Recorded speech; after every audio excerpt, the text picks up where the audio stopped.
Welcome to a new FSI Talk where the best experts in the world come together to talk about football. My name is Alejandro Muñoz and I'm professor of strength and conditioning within the sports science degree at the University of Seville, as well as former strength and conditioning coach in professional football for several national and international soccer teams.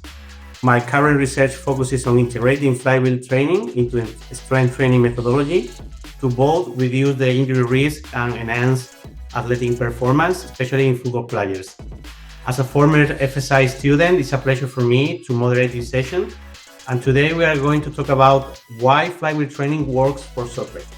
In this episode, we explore how flywheel training can better transfer to soccer performance. We discuss four velocity demands, eccentric strength for braking and cutting, and how to integrate flywheel work without adding unnecessary fatigue, bridging the gap between the gym and the pitch. And to talk about this topic, we have the pleasure today to speak with Mark Jamieson. He has 15 years of experience as a Division First Strength and Conditioning coach, and he's currently the Associate Athletic Editor for High Performance at Southern Illinois University, Edwardsville. And he's also the author of Rethinking Return to Play, the owners of High Performance Consulting, and he works with Neuroexcellence customers in the USA. Hello, Mark. Hey, how are we doing?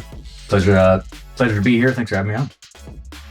Okay, so we'll start with the first question. So, how would you describe in simple and practical terms what is the flywheel resistant training technology, and why do you think it is interesting for you in general terms? Yeah. So in the most simple terms, what flywheel training is, it's essentially a wheel that is attached to a shaft that it can spin around. I mean, in the most simple terms, and what components or elements there are of that flywheel that ultimately dictate the load or how much load can be provided is two. There's an absolute element and a relative element. So the absolute element is the size or weight of that wheel and the radius of that wheel.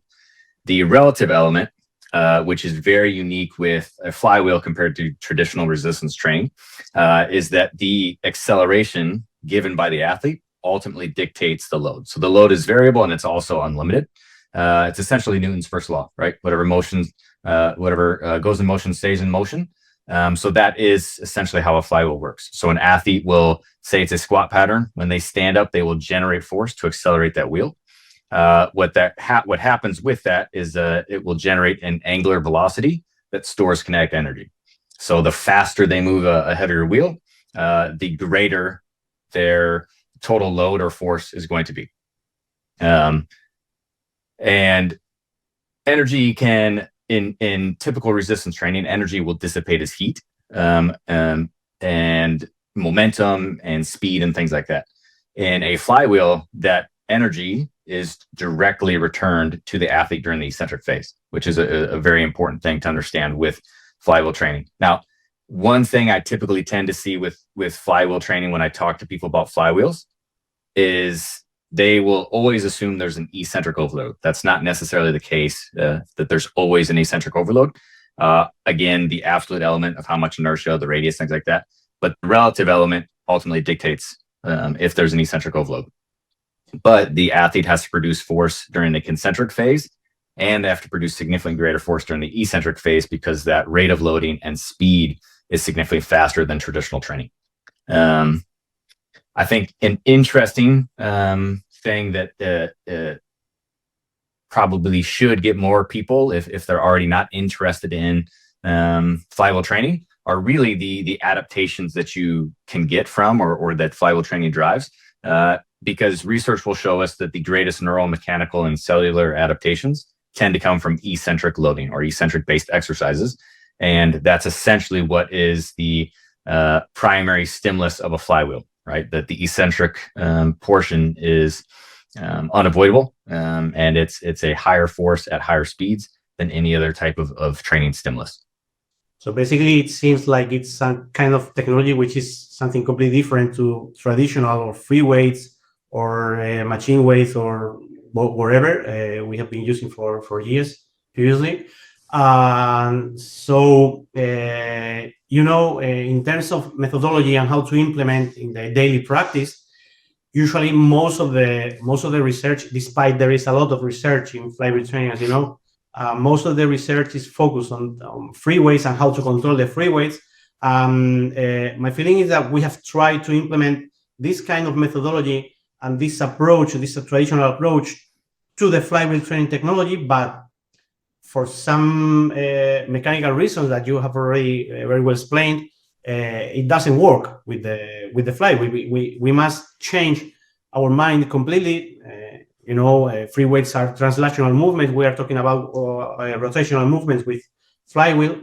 And in this term, it comes my second question, because practitioners should know, for example, how do the force velocity characteristics of flywheel training better replicate the demands of soccer compared to those other technologies like barbell or machine-based resistance?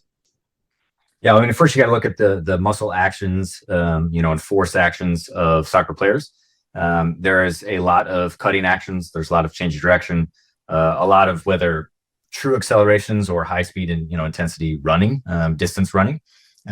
Those require both propulsive force. When you're looking at the quadriceps and the psoas complex or the hip flexors, the hamstring, they have to produce forces of 8 to 9 times body weight at max speeds, with braking forces greater than that, right? And I think that's one of the important things to understand, is a lot of times the injuries that might happen tend to come from those braking forces, which are very difficult to train, but obviously are in high demand to be able to build robustness.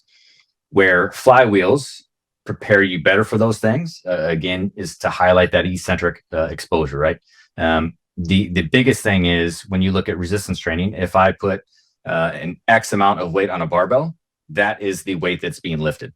If I have an inertial wheel size, but I move it really, really fast with high intent, that load is variable. It's unlimited. I can continue to push forces higher than anything I could probably put on a barbell or lift with a dumbbell or a kettlebell. So that's a big difference between the two, because any traditional training methods, even machines, things like that, the resistance is fixed. Another big thing with the flywheel, because again, that energy you produce in the wheel concentrically, it's automatically going to replicate in that eccentric component. So you have resistance throughout the entire range of motion.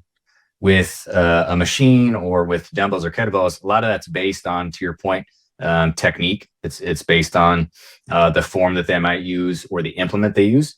There could be this variable contraction resistance during a squat pattern with a barbell, because there's less load. You're controlling the tempo, things like that. Muscles will kind of shut off because they can downregulate because they don't need to, because they're not overcoming greater eccentric forces.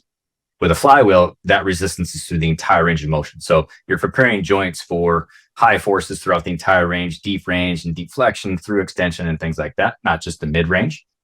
I think, again, the eccentric exposure is a really important thing, because the only other way for us to prepare athletes for those exposures of cutting and change of direction and sprinting demands is through like plyometric exposure. Anytime there's ground reaction forces, we know the soreness, the DOMs, things like that are significantly higher, and it's more dangerous type training. With a flywheel, you don't ever have to actually leave the ground, but you still get the same eccentric forces and same speeds as you would with cutting, with jumping, change of direction, and things like that.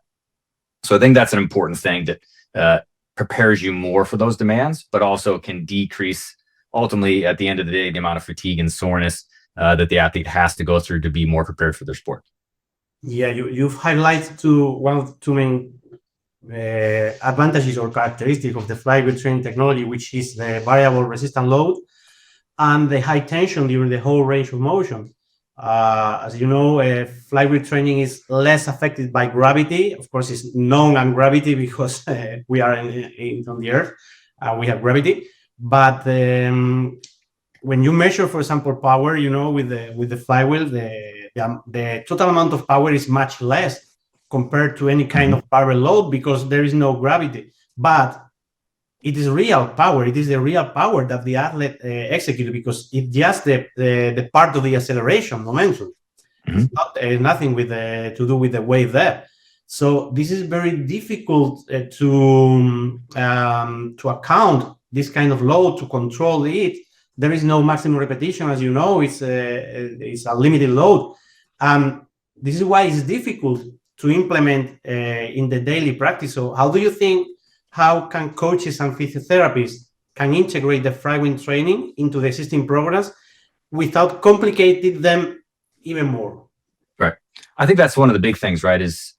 Anytime there's new technology or there's new piece of equipment, a lot of times people think it has to completely replace what they're currently doing.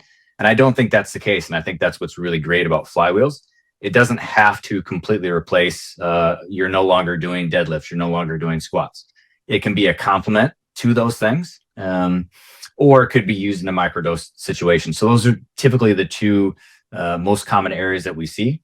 If it's complementary, because what we've talked about, the speed, right, that the load is unlimited, the speed and the tension is high, it is a very good potentiator for whatever movement you're about to do, right? So if I do a flywheel squat before my sets of barbell squat, I am as warmed up, as you want to call it, as I could possibly be, because neurologically, the motor unit recruitment, or the rate of how I had to contract my muscle tissues, is extremely high. My CNS is turned on because it knows it has to be able to produce force, but also receive high eccentric forces. So you could use it easily as, one set prior to your barbell sets, and I guarantee you will improve the outputs of what you do with the barbell. So that's a common one that people use, and that way it's a frequent exposure to flywheels that get you comfortable with it. And then eventually it can replace a squat, if you want to, or it's one of those things you could go back and forth between the two depending on, what cycle you're in, if you're in season, preseason, post, things like that.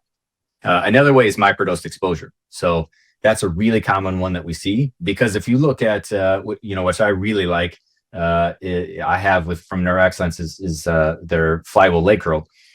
When I can track that, because I can track the force exposure and the speed, most of my athletes are touching 1,500 to 2,000 newtons per rep. If I look at any other type of hamstring exercise, I'm not coming close to that, right? So typically what's our prescription? It's 3 sets of 10 or 3 sets of 12 with a physio ball leg curl or a machine leg curl, things like that, or Nordic hamstrings, where I could do 1 set of 8 and I'm getting significantly more force to the hamstrings. I'm getting more muscle activation. I'm getting more braking forces because the speed is greater. So that's where microdosing really comes into play. And if I'm an athlete that's currently competing, I really like that as well, right? As a coach, it's easy for me to say, hey, you got 1 set of 8. I want you to get after it as hard as you can, instead of you have 3 sets of 12 of this exercise. So those are the two, I think, easiest ways to integrate flywheel training into what you're currently doing, but not have to make too many adjustments. You could remove some exercises that take up too much time, that maybe there's not a lot of high buy-in for some athletes, and this could replace those things, or it can complement what you're already doing. So basically, you suggested that we can use the flywheel resistant training technology before a barbell training session, like for some kind of PAP effect or warm up, yep, or protection. It's let's say something like that. And you explain how you integrate with some great examples as well as 3 sets of 10 repetitions. But in terms of eccentric training, do you really quantify just the eccentric phase or both? And the decisions that you make in the daily practice for this microdosing and so on are more based on the eccentric phase or on the concentric phase? I mean, you obviously need both, right? So the higher concentric output, the greater the eccentric output's going to be. So I think it really depends on the phase of training, because again, the eccentric overload doesn't just happen the first time you use it. So a lot of times, again, there's that learning curve. So, a typical exposure is give them an athlete, in terms of like wheel size, a medium or large wheel to start. The speeds will naturally be slower. So you're going to get more concentric force. The eccentric force will be close to that. It might be underneath, because you're probably going to break throughout, or you're going to try to break too early to overcome that, just because from a neurological standpoint, you're almost in this fight or flight response as you decelerate the load. Where the eccentric overload comes from is when you typically get a lot of mastery of the movement, so they move really well, the momentum is there, they have the rhythm, and you start to decrease that inertial size. Now the speeds are significantly higher. That's where you see eccentric overloads of 120, 130% of the concentric output. So again, it kind of depends on where they're at in that training block, how much exposures have they had. eventually, when it becomes a stimulus that is around frequently, the eccentric components are the ones you really want to focus on. So both the eccentric force, the eccentric braking rate of force development, and then the average essentially meters per second of the eccentric velocity, because those are things that we can quantify to also sprinting demands and cutting demands and things like that. Yeah, regarding this sprinting or cutting demands or jumping, I have now a tricky question, because as you well said, not always we can achieve eccentric overload with the flywheel. Well, basically, it never happens a real eccentric overload because it cannot generate higher energy in the eccentric phase. It's not possible. Mm-hmm. But okay, we can accept eccentric overload as peak power output higher in the eccentric phase. Yep. But since most of the papers didn't measure yet the eccentric phase reporting data, I'm talking about research. I'm not talking about the practice that we can execute on the daily basis. Don't you think that maybe the advantage and the power of the flywheel training technology is more based on a stretching, shortening cycle executed with no impact and at higher muscle tension compared to a jump? Yeah, 100%. I mean, that's, again, the speed, the rate of loading is impossible to replicate unless you do the what would be on-pitch activity, right? And again, we want to try to decrease those exposures because then it just becomes this overuse and you're not actually improving the tissue. You're probably going to create more compensation. So the ability to replicate those rates of loading at similar forces without the ground reaction force, that's the huge benefit there. So you're getting the exact same exposure the tissue would get. You're just not providing them with those ground action forces. So you're still preparing the robustness, the capacity to produce those eccentric forces with sustained outputs, because that's what soccer is, right? It's a 90-minute game, or football. It's a 90-minute game. So the ability to replicate those demands over and over. And that's one thing that I forgot to mention, about flywheel training. When you look at barbell training, your power and your velocity decrease over the set.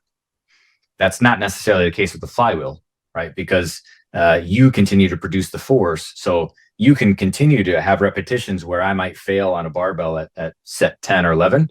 You could go for 20, 30 repetitions with a flywheel technically, right? Because you're continuing to produce and receive those forces. So that's another huge benefit, is the sustained capacity of those outputs over time.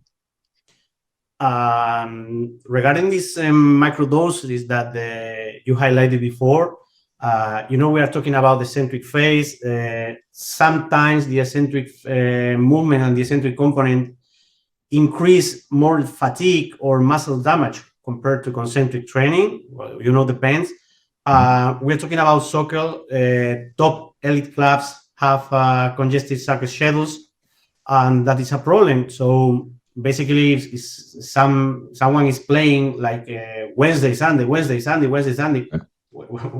time to use the flywheel training technology because of this impact in the eccentric phase? What do you think? How can we overlap this limitation? Yeah, well, I think the big thing is the traditional methods to get those eccentric adaptations, and that's, research will show obviously the eccentric component will improve or increase fascicle length, cross-sectional area, sarcomeres in a series in really short amounts of time. But the two differences of traditional training methods to achieve those eccentric stressors, you essentially have to do tempo method. So everything is with a really slow tempo to try to create more of an eccentric stimulus. That's going to create more muscle damage. That's going to create more stress or fatigue that would create, that DOMS effect 42 to 78 hours after, or 48 to 72 hours after. Whereas the speed of the eccentric contraction with the flywheel is so much faster, you're not spending as much time in that eccentric phase throughout a set. So yes, there's going to be some soreness, but that soreness will be significantly less than all the other traditional methods, right? So if they're used to Nordic hamstring curls, where they're doing that long, slow fallout, and now all of a sudden they're doing a flywheel leg curl for, a third of the volume because they're getting more output, you're not going to have nearly as much of that fatigue and soreness. So I think that's the real benefit. And to your point, a lot of these teams play 2 to 3 times throughout a week. So what that usually looks like is game day -1. It's probably more of an activation. So a lower inertial wheel size, focus more on speed. because they just want to get that high motor recruitment, that muscle activation, get that CNS drive going. And then when you have those recovery days in between, so a game day +1 or +2, that's where you'll see more of the heavy inertia, the higher eccentric forces. But again, you're only talking about one set, right? So that's the huge benefit, is you're complementing, you're not competing with the stressors of those athletes. So basically, we need to find those small portions of the time just to continue with the protection that the flywheel training technology provides to the muscle within these congested schedules. Which is easier to schedule than a full weight room session, right? If I had a full weight room session, that's really hard to schedule in. It's really easy to schedule in a microdosed, it's a 10 to 15 minute session. Those are really easy to find throughout the week. Okay, and in this regard, a last question, it's regarding the real-time feedback. Much has been talked about the velocity-based training using barbell. As you said, you can execute more continuous velocity or power without drop within the flywheel. Despite velocity-based training works in flywheel, we have some paper about that. But do you think that not trying to replicate all what we have done with the barbell, with the flywheel, maybe we can talk about power-based training or acceleration-based training in flywheel as another option to velocity-based training? Exactly. Yeah. And it's most of the flywheel equipment out there will have an encoder. So it would at least give you the eccentric and concentric velocities. And then obviously per the inertia, the size of the wheel you put on there, you could drive power from that. So those are things that if people are already prescribing 0.75 meters per second on a barbell within their squat, you can prescribe the exact same thing with a flywheel. The only thing you have to identify is what inertia size or what wheel size is most advantageous for that athlete, because again, it is unlimited. So they could be significantly above it. So it's just figuring out what wheel size is best for them. But really, that's again to your point of the question, how could we implement this for programs or organizations that don't currently use this? You can use it the exact same way you would in your current training block. So if you want to prescribe off velocity, you can do the same thing with the flywheel resistance. You just have to identify for that athlete what's the best inertial size or wheel size for them to be able to do that. And same thing with force. If it's a heavier force block that you're doing from a training standpoint, you would just do heavier inertial wheels and look at the force output. That's where I really like Neuroexcellence. If you're on the squat, you're standing on force plates. So you get force, you get a live force trace, so you can see throughout the entire movement, how long did it take me to produce that concentric force? How well did I receive? What was the transition from concentric to eccentric? Is there a lag phase or too much time, and what's that force to zero velocity look like? When I redirect those forces, those are really important things because those help you identify variations of movement. Does this person need hand assisted anymore, a Hatfield variation? Do they need to do alternating depths, things like that? Or is it a certain depth they really struggle at? Maybe I'll do an ISO pre at the bottom range of the position where I just pinch the wheel and they try to drive through it. Then I release and they stand through. So now I've already addressed neurologically their weakest point of the movement. So yes, flywheel training can be used in the exact same manner that traditional resistance training is, through either velocity as a prescription or the force exposure as a prescription. That's super, Mark. All right. Thank you very much for your sincerity, for your information, and to share with us how do you work with the flywheel resistant training technology and your opinion. It will be an honor and a pleasure having you here, and thank you very much for your contribution. And thanks to the guests and listeners, and see you in the next episode.